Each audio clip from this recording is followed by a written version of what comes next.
Assalamualaikum warahmatullahi wabarakatuh. Perkenalkan nama saya Rahmania dengan NIM 250705014. Izinkan saya memaparkan materi yang berjudul Strategi Integrasi Program Makan Bergizi Gratis dengan Sistem Ketahanan Pangan untuk mengatasi masalah stunting dan malnutrisi. Baik, langsung saja saya akan memaparkan materinya.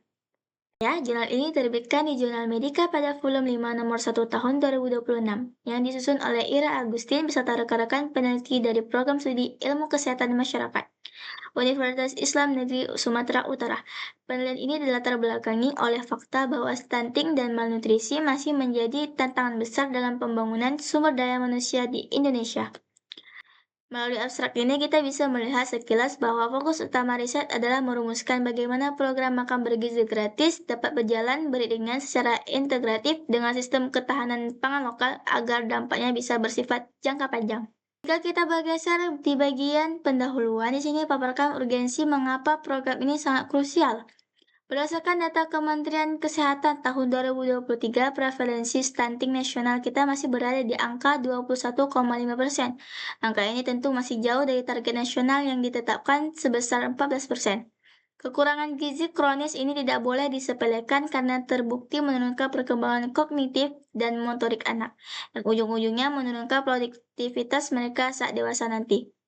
Sebagai respon pemerintah meluncurkan program MBG pada awal tahun 2025 yang sejalan dengan target nutrisi global dari WHO dan UNICEF. Namun tantangannya adalah persepsi masyarakat masih beragam. Data dari survei GoodStats menunjukkan baru sekitar 21% masyarakat yang menyatakan setuju, sementara sisanya belum tahu atau tidak berpendapat karena kurangnya informasi. Disinilah sekolah dasar melalui Dapur Satuan Pelayanan Pemenuhan Gizi atau SPPG menjadi arena intervensi yang strategis untuk memastikan asupan gizi anak. Bagaimana penelitian ini dilakukan? Mari kita lihat di bagian metode.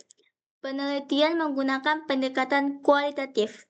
Metode ini sengaja dipilih agar peneliti bisa menggali secara mendalam, menyeluruh, dan melihat konteks nyata di lapangan mengenai bagaimana proses implementasi MBG, mekanisme pengawasan mutunya, hingga kendala operasional yang dihadapi di sekolah dasar. Temuan dan analisis utama.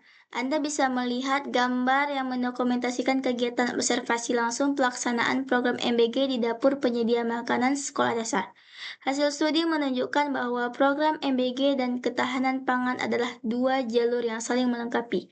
MBG bekerja cepat menutup kesenjangan nutrisi harian anak di sisi konsumsi, sedangkan ketahanan pangan membangun stabilitas supply di tingkat rumah tangga.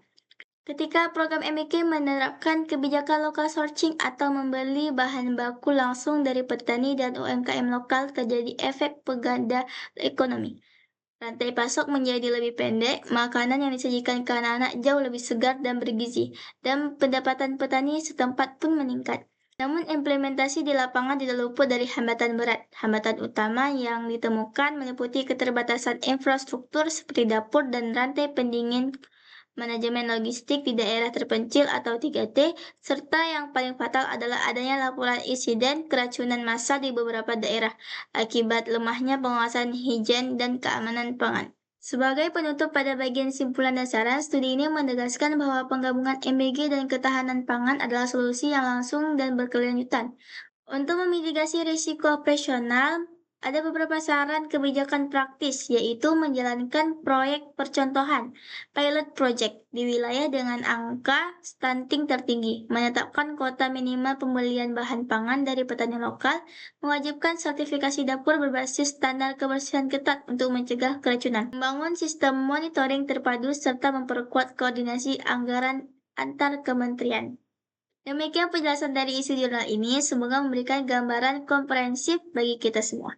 Terima kasih, mohon maaf bila ada salah kata ataupun perbuatan.